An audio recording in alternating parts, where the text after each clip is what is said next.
Hey guys, I hope you're all doing really well. Now, something I really wanted to talk about for this month's video, and though it's coming out a day late, is the Benedictine lifestyle. Now, of course, I've wrote down a few little notes on really what the Benedictines do, their core principles in life, and just the relevance today, and even the practical aspects of the Benedictine lifestyle. So the first thing I wanted to talk about was the core principles and life of the Benedictines. So first of all, the first core principle is the phrase "ora et labora," which is Latin, and it stands for pray and work. And this is a central motto of Benedictine life, and it shows how the Benedictines balance manual labour, intellectual work, and communal prayer,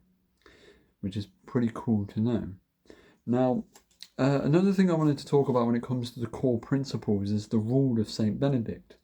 And of course, this is the idea that, and this is in Saint Benedict's words, a school for the Lord's service, known for practicality, humanness, and balance, which is pretty cool. Now, there's probably a lot more I could talk about when it comes to the rule of Saint Benedict, but I thought I'd just go a little bit onto that.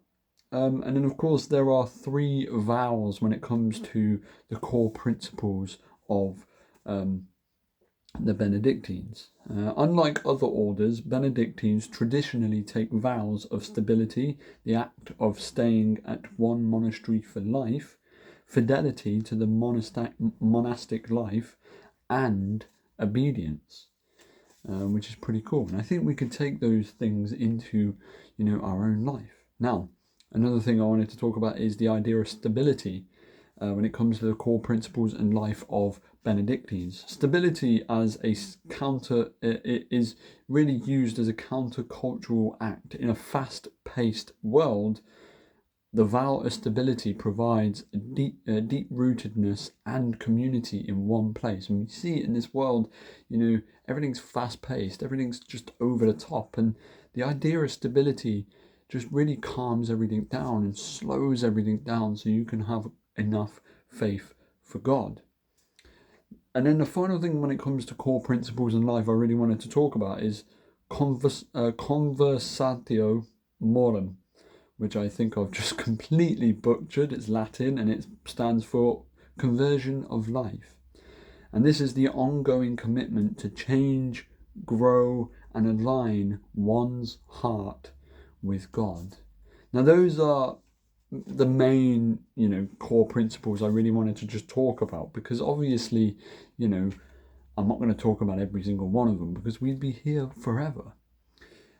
Now, of course, the Benedictines aren't just all about core principles and blah, blah, blah. They have a daily routine, and also they have some of the best spirituality I've ever seen. The first daily routine thing that I wanted to talk about is the divine office, or the liturgy of hours. And this is 8 daily prayer services that structure the day, normally starting as early as 5:30 a.m, though depending on the monastery and whatever, it may start a bit later, maybe 6 o'clock, maybe 6:30 in the morning, typically really early in the morning while everybody's either getting up for work or everybody is still asleep. And I think that's really good for, prayer life. If you want to structure your prayer life so you can, really be disciplined in prayer, I think the divine office / liturgy of hours is a really, really good take back.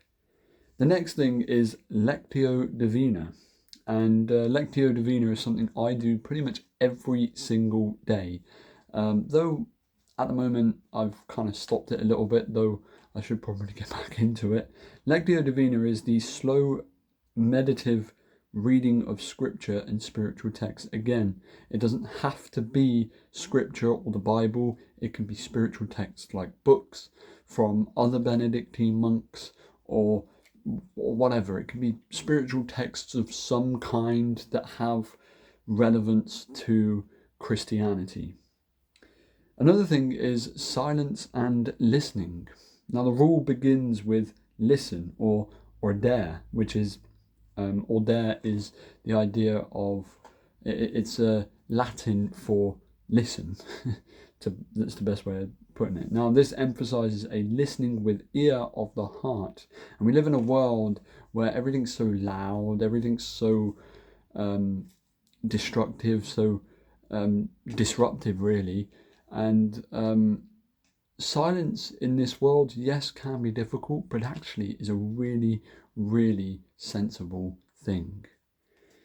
The next thing I wanted to talk about when it comes to daily routine / spirituality of Benedictines is the abbatial structure. And this is the idea that the monastery is led by an abbot, elected by the monks, acting in the place of Christ. And of course, another thing I wanted to go on about is hospitality. The duty ought to welcome all guests as Christ, providing a so-called oasis of peace, which I think is really lovely, especially when it comes to monasteries. Again, the Benedictines predominantly are Benedictine monks. You'll see more often than not when you research Benedictines, you'll see Benedictine monkhood / Benedictine monasteries. So yeah. Now, of course, the Benedictine lifestyle would not exist if it wasn't for the history of the Benedictines. Now, I also want to talk about the impact on this stage. So first of all is the preservation of knowledge. Monastic scriptoria preserved ancient, classical and sacred texts during the Middle Ages, which actually is very useful. Now, unfortunately, I couldn't find any examples online of this so-called preservation of knowledge. However, a lot of sacred texts, from what I know from friends of mine who are in, the monkhood, say that a lot of classical and a lot of ancient texts are very well preserved because of Benedictines. Another thing I wanted to talk about is the quote-unquote black monks. Now, this isn't, to do with race or skin colour. This is actually to do with the clothing that the Benedictines wear. This is the traditional name for Benedictine monks due to their clothing.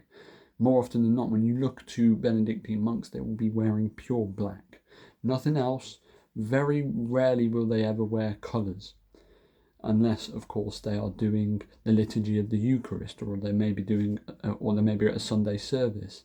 But very rarely on a given weekday do they ever wear anything other than black. Another thing I wanted to talk about is education. Now, massive impact on society today that Benedictines have had is education. Benedictines are famous for founding schools and universities. An example of this is the Magdalene College in Cambridge, which was founded in 1428, which I think is just absolutely brilliant. Some of these schools that you never know, you might be going to a school that was founded by a Benedictine monk. So yeah. Another thing is economic contributions. Historically, Benedictines are known for agricultural development, brewing and producing goods like soap and beeswax, which is pretty cool. Now, the Benedictines wouldn't be the Benedictines if it wasn't for Saint Benedict. And Saint Benedict, it was a 6th century monk, I believe a 6th century monk, it might have been earlier, I'm not sure, who during his early life went into Rome to, study and, was absolutely amazed by the knowledge of everybody in Rome. However, the one thing he didn't like about Rome at the time was the immoral, sexualized nature of everything and everybody, and that forced him in a way to go into the wilderness and live out predominantly the rest of his life in the wilderness, and over a period of time many people actually followed him, ultimately creating the first so-called monastery, which is pretty cool. So Saint Benedict was the first ever monk, but also the first ever was also the founder of not just the Benedictine lifestyle, but also monastery lifestyle as a whole, which is pretty cool. Now, what relevance does this Benedictine lifestyle have today? Well, let me put it this way. The first thing that I want to talk about when it comes to the relevance today, and this is Benedictine spiritual for lay people, so lay people is people like myself who just maybe go to church. So first things first, I want to talk about the so-called Benedictine option. Applying Benedictine principles of community, prayer and stability to modern life can be extraordinarily helpful to you or me, and actually is a very, very good way to discipline yourself in faith. Another thing is Benedictine oblates. Now from my notes I've put laymen and women affiliated with a specific monastery who live the rule in their daily lives will be benefited by God himself. So yeah. And another one is moderation on all things. Now I think this is very, very good. This is the Benedictine practice to finding balance in daily lives while avoiding extremes. So maybe you are addicted to, I don't know, your Xbox or your PlayStation or something. The Benedictine, what I'm trying to say here on moderation on all things is moderation on literally everything, from maybe your video games to how much you watch TV to how much you eat, and just moderate everything while balancing out your spirituality and also your prayer life. So yeah. Another thing is stewardship of resources. Now this is the practice of caring for all tools and goods as so-called sacred vessels of the altar. Yeah. Now, another thing that Benedictines do that's very relevant today is humility and self-knowledge. This is the 12 steps of humility, which focuses on one's limitations and also one's gifts. So yeah.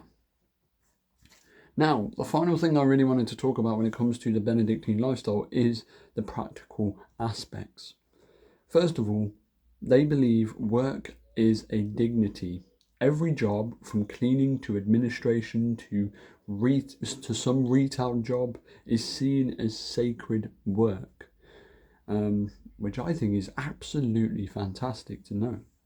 Another thing is, what do the Benedictines do? Well, the Benedictines, they have a mix of prayer, work, study, and in most cases, leisure. So, they don't just work, study, and pray, but they also can have a little bit of leisure. You don't always have to, work 24/7. No, the more money you make, sometimes the better, really. In some cases, they believe that you should have a mix of prayer, work, study, and leisure, all balanced out. Another thing is I've put down the habit, and this is the symbolic clothing, including the tunic, which represents humility, and the scapula, which represents the yoke of Christ. Certain clothing, when it comes to the Benedictines, especially Benedictine monks, is very symbolic. And as I said here, the tunic is an act of humility, and the scapula is represented as the yoke of Christ. And of course, the fourth thing I put here is becoming a monk. Now, this is one of my favourite practical aspects. This might be something I might possibly do in the future. And this is the process of candidacy, novitate, and temporary/final vows. Now, I've got to look a little bit more into becoming a monk, but that's really what my notes say. Now, my opinion on the Benedictine lifestyle is, that it should be taken into account. We should take it into our own lives. We might not want to take every little aspect into our own lives. However, there are certain aspects that we might want to, maybe put into our lives and really take into account, and maybe we can up our faith because of these things. So yeah. Now, I know this video is a bit weird and I've just read off a load of notes. I don't normally do that, but I thought, well, I'll explain a little bit the Benedictine lifestyle, what the Benedictine lifestyle is, Benedictine monasteries and blah, blah, blah. And I got this idea really because recently I went to my local monastery, which is a abbey called Belmont Abbey near Hereford. It's a very beautiful, very wonderful abbey, and it's in my opinion a very holy place. And I got this idea after speaking to Father Abbot Brendan, who is the abbot at Belmont Abbey. And I really enjoyed the prospects of the Benedictine lifestyle. And I thought, there's my next topic on YouTube. So yeah, and that's where I got this idea from. And that was only on Tuesday. Or was it Wednesday? Wednesday. So yeah, thank you guys for watching. I hope you guys enjoyed, and God bless. Peace.